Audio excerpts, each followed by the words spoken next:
probably like everybody, I have a million questions about tackling Hellraiser, and we'll definitely get to that. But first, I want to kind of know what drew you to production design, because when I talk to people, there's you hear stories about Steven Spielberg and you want to become a director. You hear stories about certain cinematographers. You want to get into cinematography, or acting, and you want to be on the red carpet. And production design is such an important, critical part of the filmmaking process, but it doesn't feel like you get to hear from those people that are behind the scenes from day one on these projects, pre-day one on these projects. What How did you discover production design as a career path, and what drew you to it specifically? Um, Discover, I think, is actually the right word. When I went to film school, I came about 20 years ago. I came here from Austria. I had studied something else in Austria. And when I came here to Los Angeles, I thought I was going to dive into film and hopefully become a screenwriter. And I had no clue about production design. I had never even thought about it. Although I knew there was something similar for theater, it just wasn't in my mind. And as I was studying, um, a friend of mine, a mentor, said, you have to do something to keep your bank account happy while you are attempting to become a screenwriter, Right. whatever you want to do. And so I became an artist assistant to two local artists, Jim Shaw and Marnie Weber. And one of their good friends was a production designer. And Marnie and Jim said, you know what? You study film and you love art. Why don't you start working in the art department? Mm. And that's really how that segue happened into the art department and eventually production design. And the first time I stepped on set, it was an iPod commercial. Mm. Um, I fell in love with the art department. I fell Mm. in love with all aspects of it, of the hustle, the creativity, how we would be able to make things work in a very short amount of time, how we planned.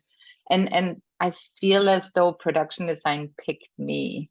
And Mm. that's kind of how I saw it. I read a lot of Joseph Campbell and mythology and the hero's journey. I was like, oh, this is my hero's journey. Mm. And I felt like that door opened for me and I chose that path and wanted to learn everything about it starting then. When you say production designer, you're obviously involved in a lot of the visual elements of the film when it comes to the sets and the locations. What does your role look like day to day? Like obviously that's the Mhm. 10,000-foot view, but when you're in the trenches on a film, what does that really look like? I think in one sentence, production designers, as a lot of other creatives in the film industry, we're storytellers. Mm. And the way I see it with production design is that we take over the nonverbal aspects of storytelling. So we take the script and interpret what's on the page and take that as a blueprint to go much deeper and flesh out the world of characters on a day-to-day basis. I think the art department is a very complex department because there's a lot of entities that work independently under the supervision of the production designer. But at the same time, we all have to be in sync in order to maintain a certain look that we've discussed for a specific project. So it starts out with location scouting. There is definitely a very close relationship to the location scout and the locations department that can start out very early on in pre-production before we start what we call a hard prep. With the location scout, we usually look at the first brushstrokes of groupings of locations that then we can present to the director and other creatives such as the cinematographer. Um, Once we start hard prep, besides locations that need to be surveyed and drawn up so we can then alter them for our story, we also simultaneously start a construction department. That construction department is dependent on what happens in the office. We have set designers there and art directors. That entails a lot of management and numbers and breaking down the script and giving each set numbers, and each set gets lists. There's lots of lists, and usually the art director and assistant art director wrangle that. And then there are the set designers who come from all branches of life. Often they're architects and they bring their architectural knowledge to the drawing table, which I really, really appreciate. And those set designers I work with to take rough sketches that I do or rough ideas that I have about specific builds and take that to the next level to create a language for construction. That can be a lengthy process that can take up to several weeks, if not months. And then there's the set decoration department. They're in charge of all the furniture, all the layers of character, from art to practical lights to carpeting, window dressing. The set decorator is really the right hand in terms of creativity to the production designer. I have a very strong bond with them because together we really create and manage the creative visual world. And the set decorator has a lot of people working under them. And then there's the graphics designer or the graphics department who does signage and all kinds of, like, graphics tell stories. Then there's the property department. Those are all the items that our actors touch, from watches to guns to cell phones, but it branches out depending on the story. Prop masters are sometimes very, very creative in the department of having to create things, especially if we break away from realism. And what am I forgetting? And then obviously there are PAs everywhere and runners that go and pick up samples and bring them back to the office. So as a production designer in prep, there is that sense to manage and oversee all of those aspects, but I always have help. Obviously, there's so many people who have a lot of responsibility. And then I also communicate with other departments, especially the director, and to go location scouting. Then we have logistics conversations with the producer and the line producer. We speak with the costume designer about color palette. So it's a complex beast, I would say, and it intimidates people sometimes because it's sometimes hard to control how much we need to inflate and how quickly we need to work in order to cater to the schedule and location availability. Right. Well, you mentioned it being intimidating, and obviously when you went to go intern with Danny Toll, production designer, and we're trying to step into this world for the first time, what was most intimidating to you? Because I'm assuming, obviously being creative wasn't a concern because you had an interest in art and you were already practicing that out. Was it more the numbers and spreadsheets and trying to figure out, what's doable on a production? What was most intimidating stepping into it? I think when someone entrusts us with their project, be that a director or writer-director or a band, if it's a music video, or a brand, if it's a commercial, there's a huge responsibility in honoring that trust. And I think that pressure can sometimes be intimidating. That's maybe pressure I put on myself, wanting to succeed and wanting to deliver the product and that I have guaranteed someone I would. So I think learning the language of communicating effectively in the beginning was something that excited me, but that was also very new. And then how do you project management? How do you give directions to people that on every project you have a new group of people, or 70% of the people that you work with are new, and everybody has their own personality and their own history and their own boundaries and their own triggers. So kind of getting to know people quickly and then learning how to communicate with them so we all can function as a machine. That's intimidating, and that's still intimidating. You always feel like, damn, will I be able to handle this project that I signed up for? Will I fail? Obviously, the most important relationship is probably with the director, because I was listening to an interview with a production designer, and they said they're kind of the hands of the director. They have to be very intuitive, know what the director wants. And I'm curious, in those dynamics, are you in a lot of conversation with the director before accepting a position? Are directors typically seeing the work you've done and saying, that's the aesthetic that I want? How does that kind of relationship form where okay, we're on the same page, we're going to be able to do this? It's definitely a sniffing each other out phase. And I think it's a little bit of everything. It really depends on the project. Lately, when I go into interviews with directors, I've obviously have read the script and I have my thoughts about the script. And I've presented a deck of some sort with visual images, because it's so much easier to present visuals and speak about those than describe visuals verbally. And I think that initial interview, I try and always rely on my integrity of saying, we are both interviewing each other. This is not a one-way street, because filmmaking is such an intimate process.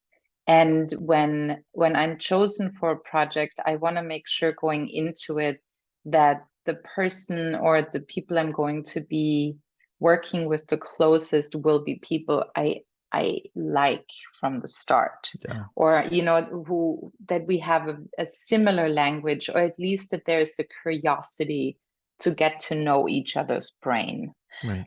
So that's something where I try in interviews early on also say I describe how I like to work. And I immediately ask for permission to ask a lot of questions. And by answering questions, even if those questions don't lead us to a final choice for the film, those questions allow us to learn things about one another. And I think with that, we can deepen trust. Yeah. That's also something I always say, like, I don't expect you to trust me from the beginning. And please allow me to earn your trust. And so far, there's some wonderful directors, and I think beyond our collaboration, we have formed friendships. And when I think about the creative collaborators in general, there are some that I can imagine working with and knowing until, many years, until I'm an old woman. Right. Yeah. Right. Yeah. With that relationship between the director and production designer, because you're obviously both starting almost simultaneously on a project, we're working together to figure out what it looks like. And you're coming in it as an artist, a storyteller. The director has a vision for the project. How much of a push and pull is there in the beginning to determine kind of the style of each moment or scene within the film? Do you feel like there's certain cases where you go on a project and you're more a hired hand and you're just gonna do what they want you to do and here's the look we want? Or do you feel with most collaborations that in the beginning it's I really think we should go this direction? Like, do you feel like there's this kind of not aggressive, but this kind of back and forth pushing back on each other's ideas to say, hey, here's what we need to do? I try and avoid the pushing thing. I maybe because I'm a non-confrontational person. I also think that it's in my job is I'm of service to a project.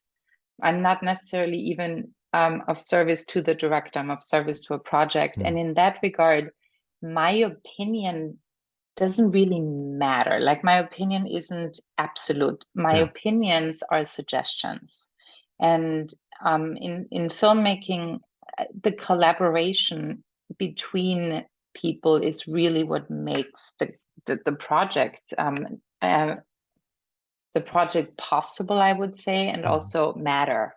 And what I go into a project with is more saying, this came to mind, this is the emotional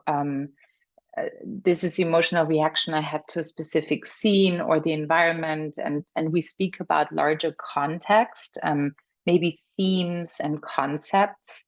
And then I kind of want to allow us in our dialogue to crack the project and to crack the code and the visual language.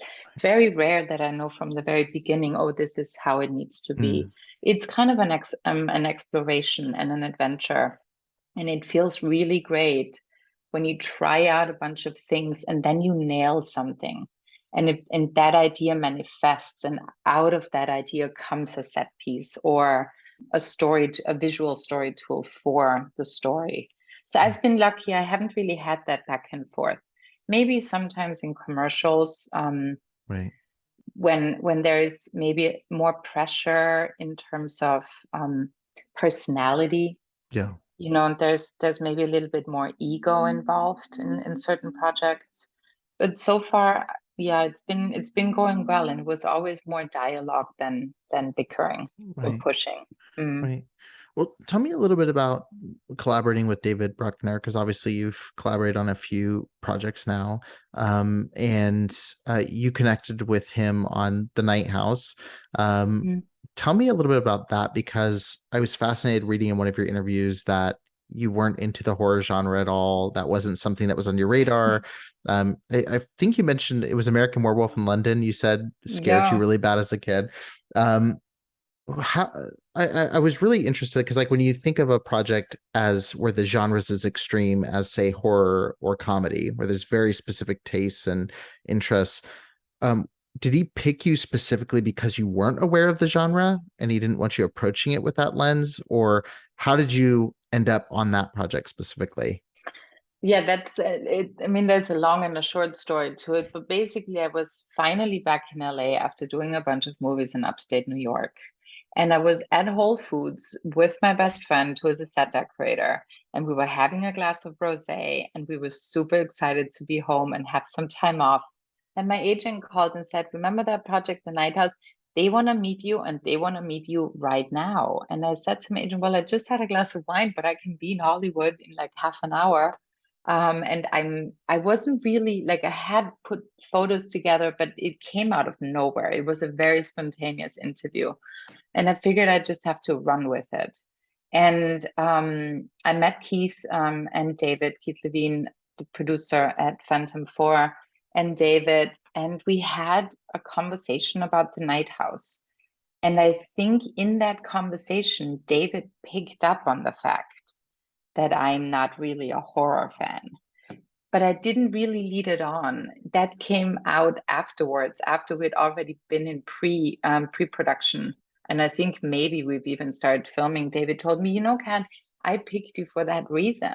Hmm. I really like the idea that you might not cater to the horror fans Hmm. as a production designer, because he felt like that's a tricky territory when you build a world too much to a group of people to please them, Yep. rather than staying very grounded. And I think he responded to that positively. Hmm. And on the other hand, and I believe I mentioned that in maybe the same interview that you read, David, with that choice of inviting me to join the project, opened a tremendous door for me to really explore this genre Yeah. and to understand it at the deeper, wonderful psychological possibilities we Hmm. have in dealing with very difficult questions and fears and things that might not be PC in nowadays. And we can Mhm. deal with it and explore that in that vessel of horror. And I D- enjoy that. Describe to me what it looked like when that door was open, because I'm interested to know. Obviously, you're entering this genre with knowledge of film, so it's being informed by you're already in the world and the craft that goes into these things. Like, what were you most drawn to when you started really examining that genre for the first time as an adult, already familiar with, how the system that churns out these movies kind of works? Mhm. I think, I mean, in the sense, for example, of The Night House, horror in The Night House deals with a story or emotions that we all can identify with. We've all experienced loss. We've all experienced the pain of not being able to understand how we will live another day because our father died, Mhm. or we got fired from our job, whatever it is. We as human beings emotionally identify with each other. And I think it's the same with horror scripts. We read it, and something deep inside of you knows how to identify Mhm. certain themes that you have experienced in your own life. Mhm. And that's what I did with the Night House. There had been some things going on in my life, and suddenly I was able to find those emotions on the page and use them as an anchor to sink my teeth into the story or into certain environments. And the Mhm. same with Hellraiser, on a much more complex level, I think. But there are themes that as human beings we can find in every story. Yeah. And that identification process, I think, is really powerful and can nourish creativity and can nourish your motivation to tell a story or to work on a specific project. Yeah. Approaching Hellraiser seems like it would have been perfect opportunity to just cater to horror fans, and Yeah. it seems like it would have been a moment to just go, okay, this is the, I think, 11th or 12th, film. It's a franchise that notoriously has a lot of entries that were specifically made to just keep the rights in the hands of the right people. Mm, And so there wasn't a lot of care given to a lot of entries, at least from the production level. Like there were still directors that would come in who loved the property and tried their best to make something, even though a studio is saying, hey, we have a couple weeks, like knock one out. Um, you know, so coming into this, you've got the weight of Clive Barker's original book, which is there. Then you've got the weight of the film that people are going to have visual familiarity with. And then you have the baggage of, entries that people weren't happy with. mhm, So stepping into that project with David, was it, let's go back to the book, separate ourselves from the films a little bit in the beginning and just go back to the source material? Or was it, let's go to the book and the original film in tandem and see, you know, what can we draw out that we can still use? What can we leave that's a product of its time? Like some of the leather and things that you mhm. intentionally left out in that film. What was that process like? What was square one approaching Hellraiser? Ooh, what was Square One? I mean, Hellraiser has a lot of layers, and A we lot of went squares in to go to. a lot of them. And I was unfamiliar with Hellraiser, and David introduced me to the book and Clive Barker and the movies I was obviously familiar with, but they weren't my choice to watch because of my horror trauma as a child. And obviously, I was familiar with Pinhead. So what we did is, I mean, I did my homework. I was like, okay, David invites me on this journey. I better do my homework. So I did order all the comics, the books. I watched a couple of the movies, especially the first one. I read whatever I could find online to really familiarize myself not only with the visual world that we know, but also the subculture and how and why Hellraiser became such an important project 35 years ago. And that once I felt a little bit more familiar and less intimidated with the subject and the material, um, David and I started talking, and we definitely worked.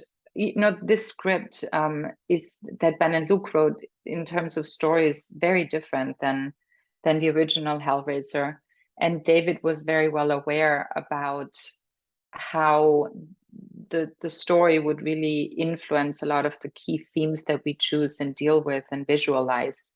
But David also knew that he wanted to honor Clive Barker, Clive Barker as the world creator of Hellraiser, and and with that, certain props and visual keys that really open the world to us. Um, so on a logical level, there was immediately the instinct of saying the box stays the box but is being fleshed out, and Yeah. David had a very specific designer he worked with, Martin Emborg, and that was their collaboration.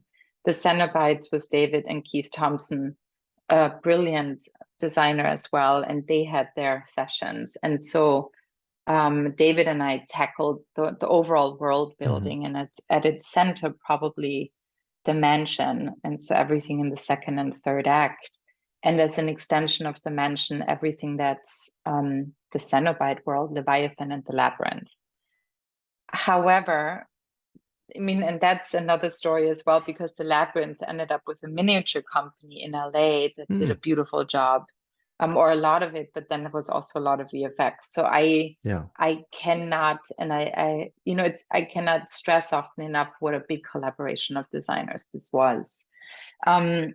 For the mansion, it kind of came out very early on that we liked that Art Deco felt right for the Hellraiser world, because of also the look of the cube.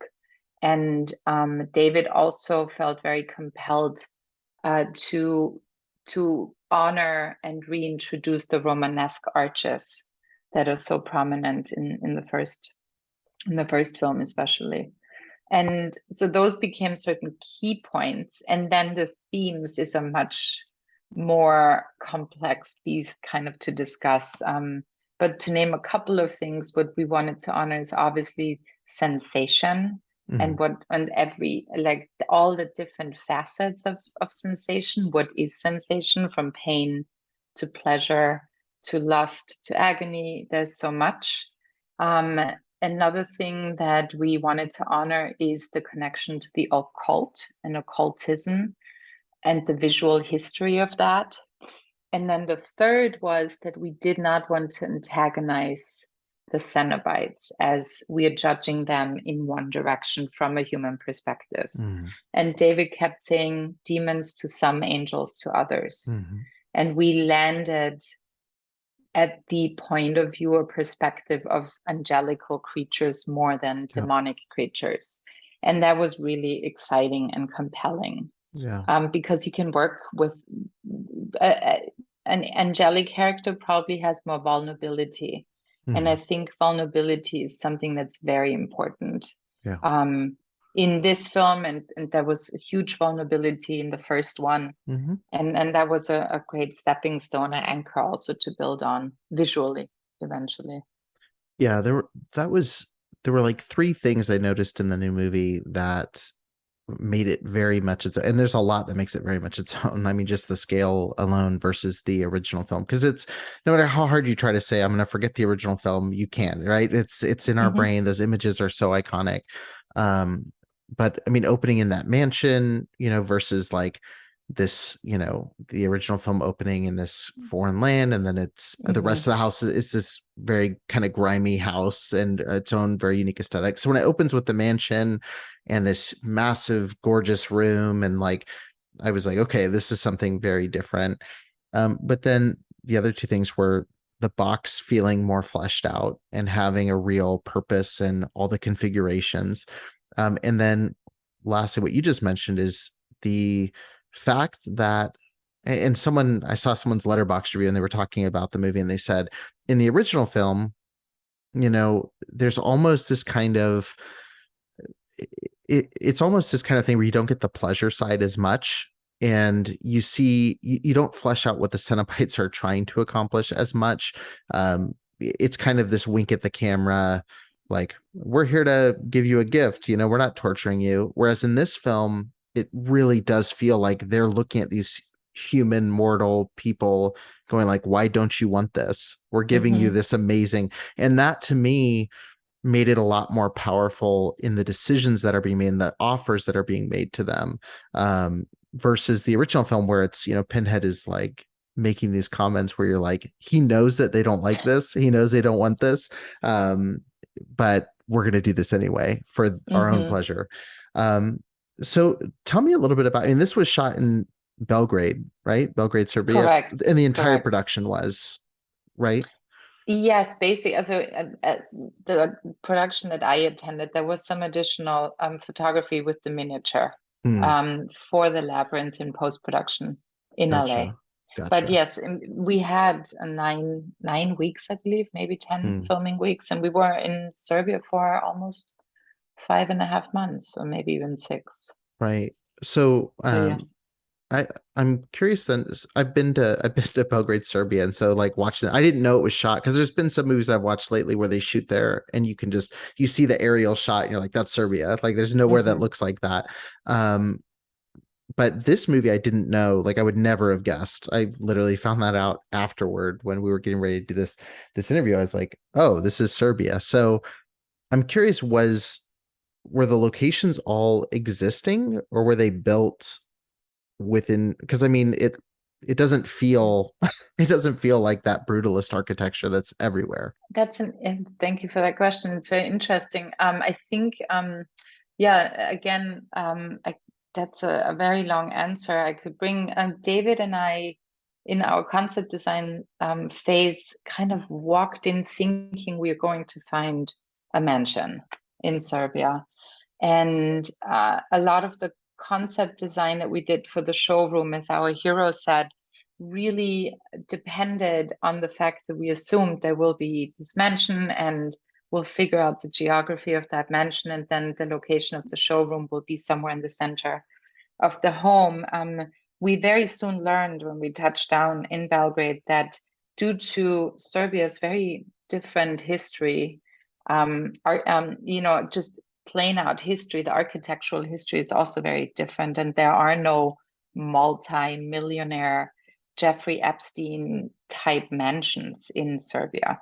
So we started a very lengthy process of looking at a lot of different locations, and then we stitched together what would eventually become the Void Mansion.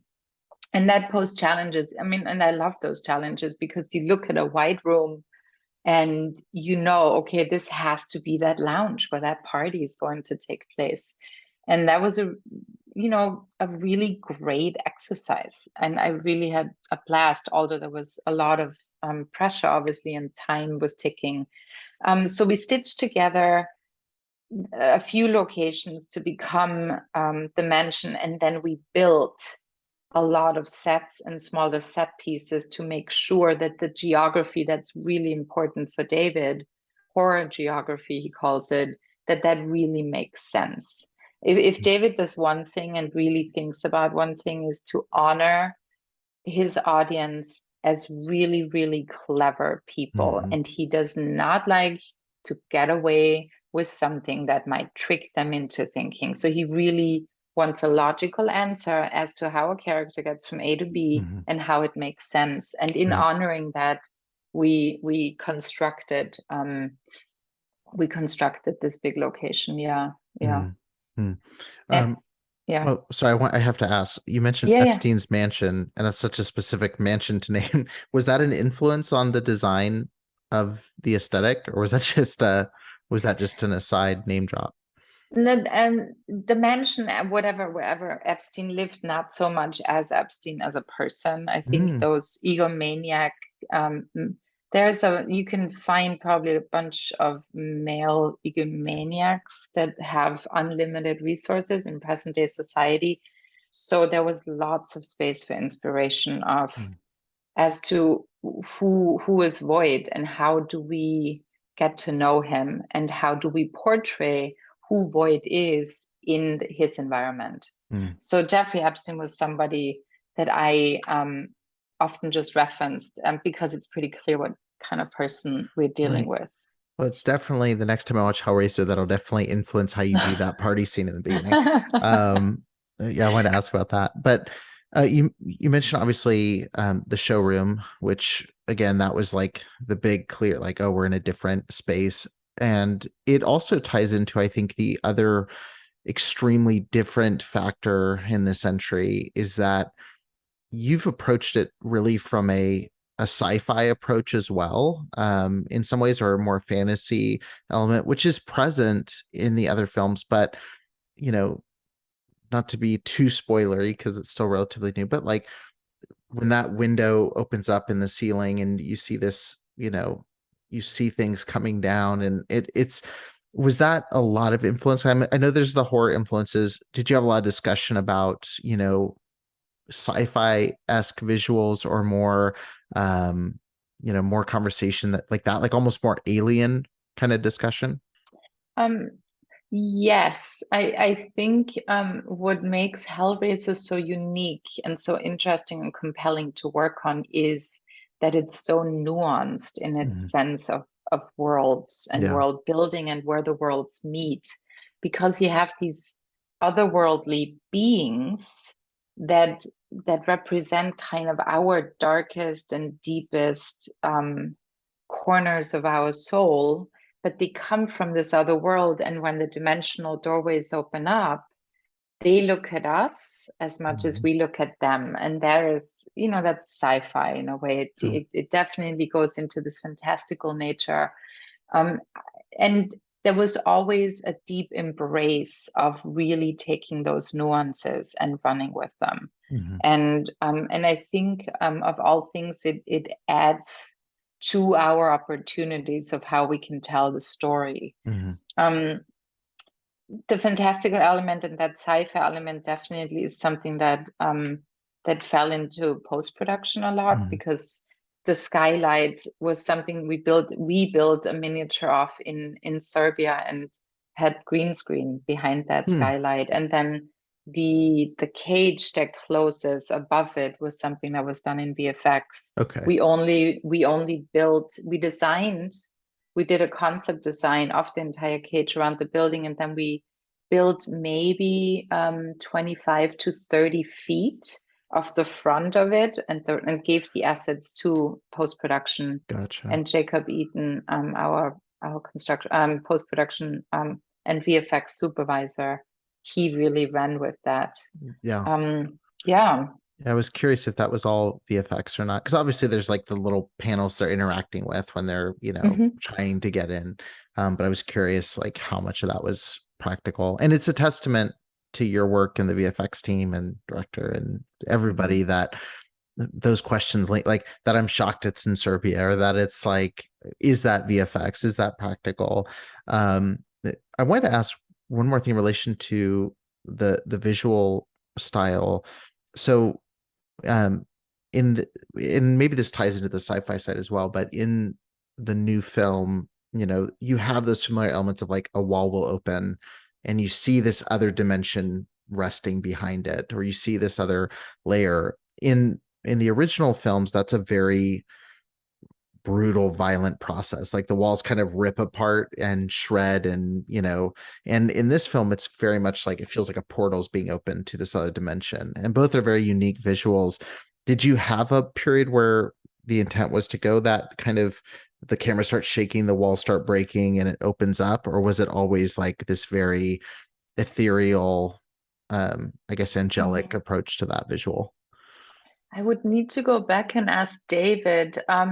David worked with someone we also collaborated with on the Night House, Patrick Horvath, on the dimensional Mhm. doorways. That's how we called it. And there's a few times this happens, with the first time being the bathroom scene when Mhm. Riley's brother disappears.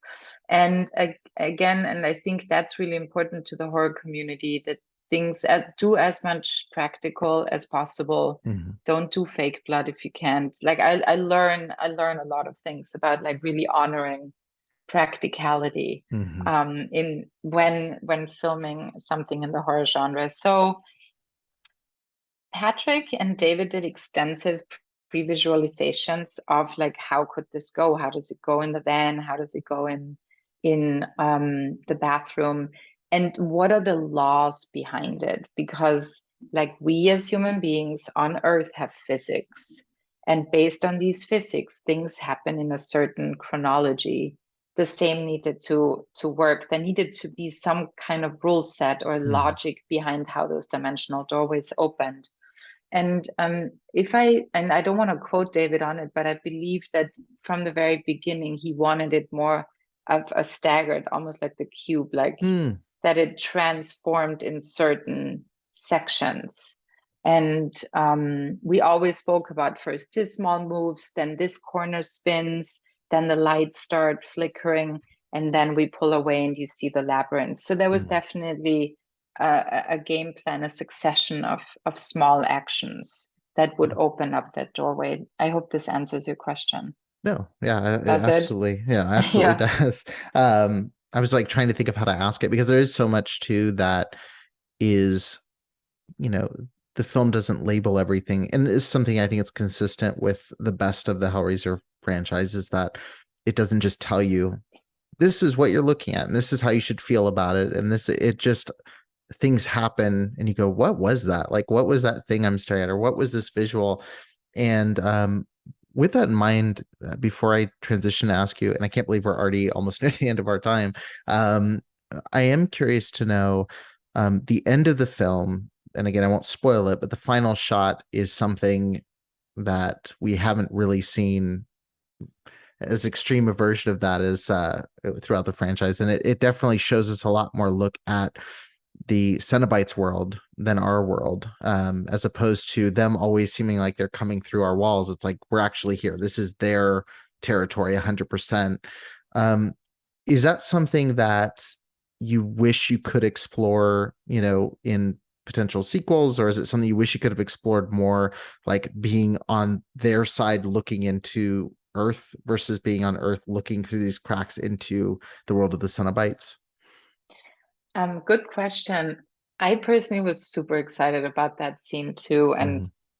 and figuring out the practical aspects of it. And then I was waiting to, like, until at the premiere, I was waiting for that scene to come because it was written so beautifully, and the design of it that Keith Thompson had that from the beginning was just stunning.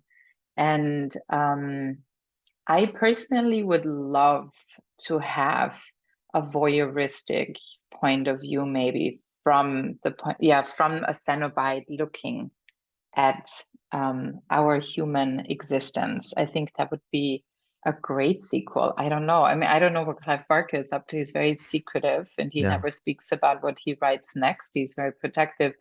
But that idea that you just brought up is something that definitely tickles me, that I would love to explore.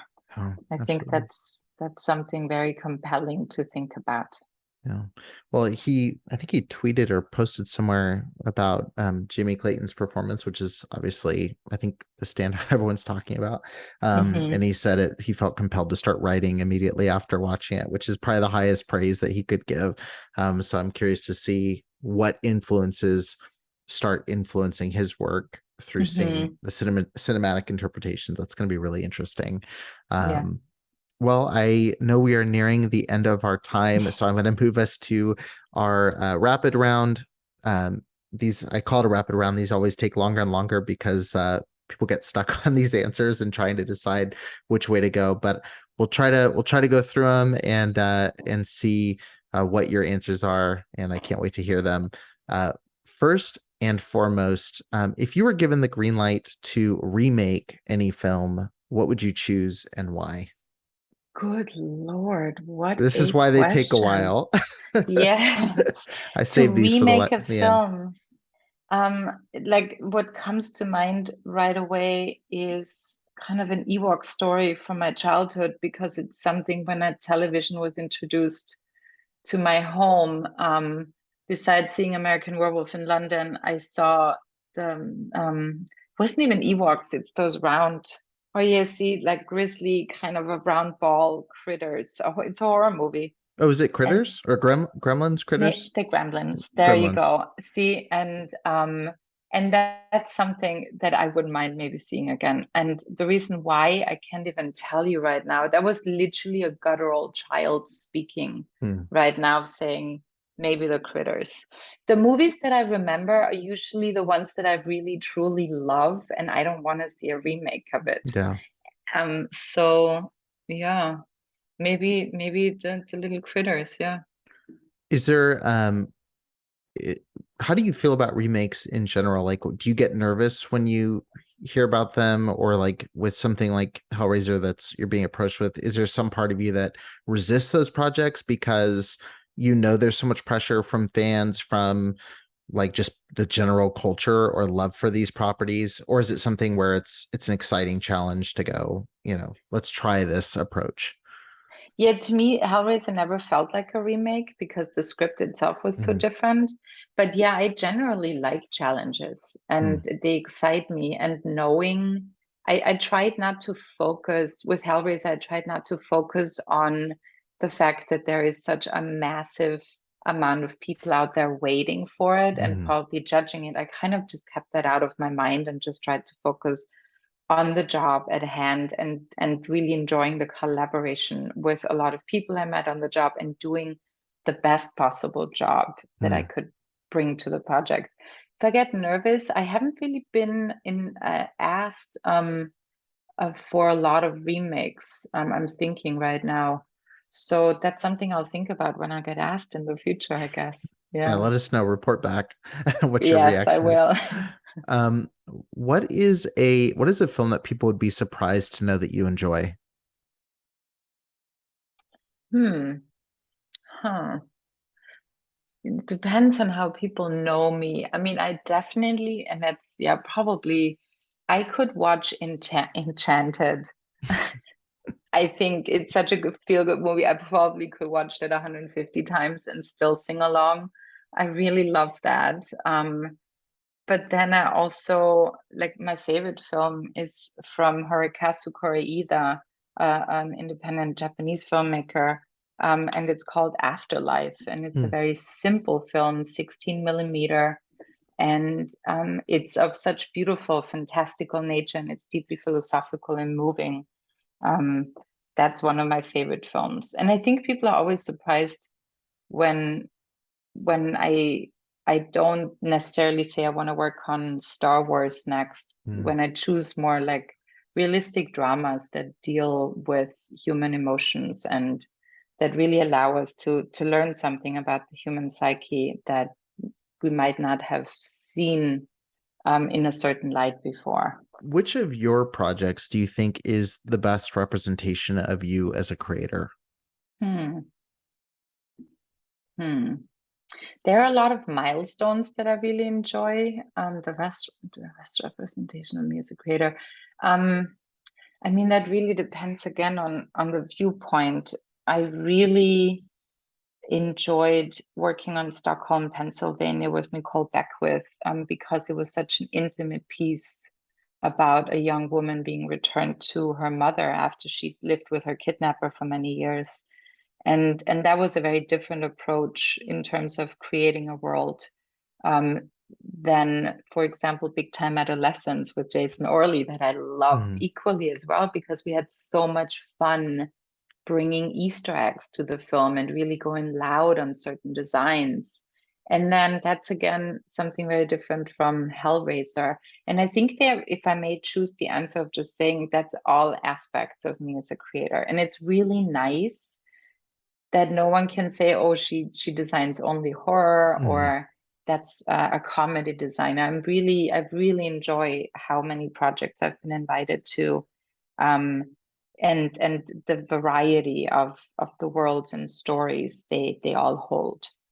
I'll put a bonus question in there. What is there a certain type of project you haven't gotten to do yet that you would love to? Like, is there a certain genre or theme that you'd love to tackle?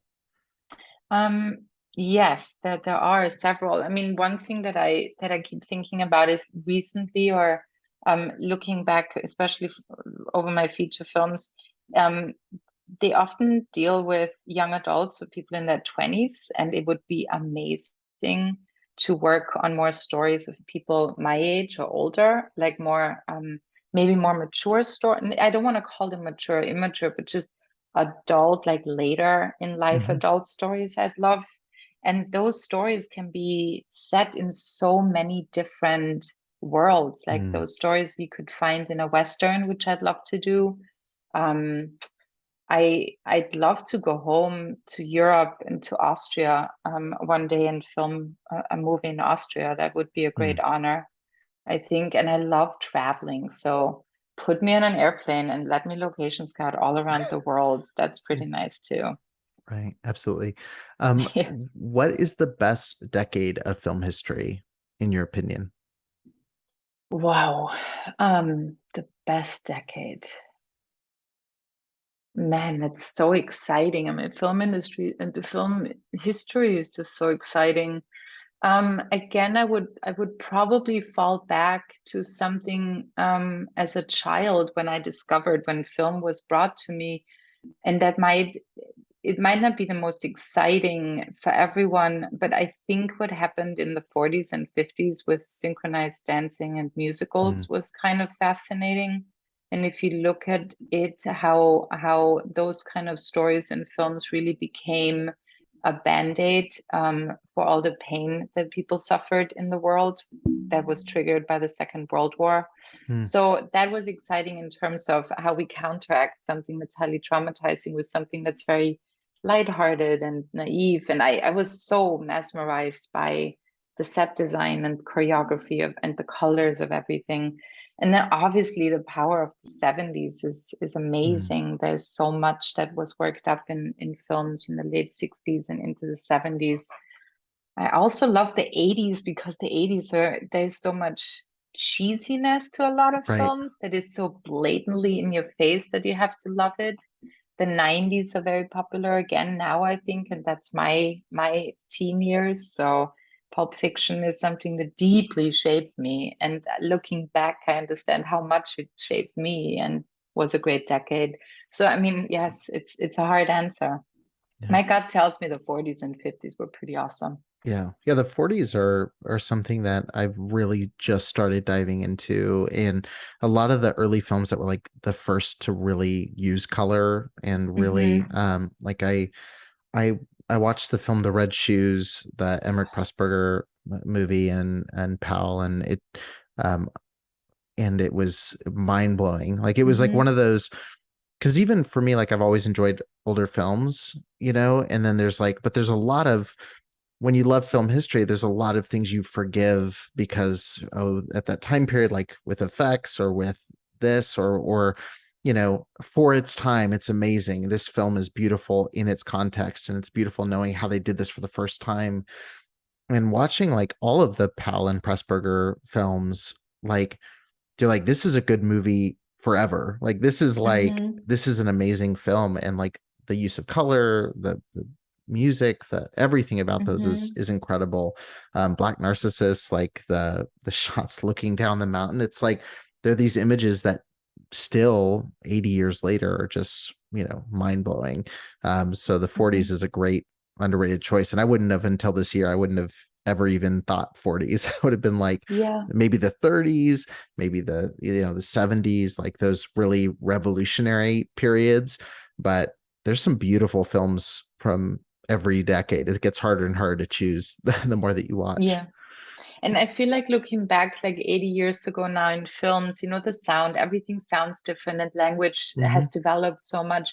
It almost feels like we are meeting ourselves in a much, I don't want to call it simple, but there's a naivete to it, or Hmm. just something that's almost foreign about our own ancestry. And I find that very fascinating to really study my reactions to specific film content or color choices or fashion, and that exploration is moving. I find that very curious. Yeah, Yeah. they're neat time capsules of Hmm. another. I mean, even Buster. I've been watching tons of Buster Keaton and all of Yes. his films, and you're still holding your breath for a stunt performed with no Hmm. sound. No, it's incredible. Um, but I will not go down that long rabbit trail. But it really is like for people whenever I hear people say, "Oh, I don't watch black and white," which is like blasphemy, but when someone says, "I don't watch black and white," or "I don't want to watch a silent film," or I'm like, there's some silent films that are way more impressive than some of the films that came out this past year. I mean, there's incredible films from those periods that get left behind, and it's cool just watching. I love the James Bond series, so like it's cool watching Hmm. time capsules from the 60s, 70s, 80s. What was the watch that was cool? What was the car that was cool? Hmm. What did people think about this? Some stuff and ways people behave maybe not so cool from these libraries, but it's great history all around. I'm going to take the last 2 minutes here. I'm going to ask you the last question I ask everybody. What's the best piece of advice that you would give to an aspiring filmmaker who's listening to this? um I had to learn it the hard way, and I'm so glad I did it. I would say it's okay to say I don't know Let me find out. I think if we make ourselves vulnerable and at times to say, you know what, I don't have the answer right now, but let me dig in and I'll figure it out. That's very empowering. And then the other thing is the best way of learning is by making mistakes. We can study ourselves. So be gentle on yourself when you make a mistake. Own it, learn from it, and move on. I think that's also something that I always encourage in my department. It's like, yeah, mistakes happen. We're humans, and they are very, very important because we grow. That's a great answer and a great close to the episode. Thank you again so much for doing this and for talking about your work. I hope that people who are listening will go check out Hellraiser and Night House and go long down the list. Apple commercials from the beginning of your career. Go check out all the things you've been doing, and I look forward to seeing what you do moving forward. Fingers crossed we get to see some maybe a Western here or there and a couple new genres. And but thanks again so much for doing this. I really do appreciate it. Eric, it was such a pleasure, and thank you so much for the opportunity to speak. I had a great time. I really enjoyed it.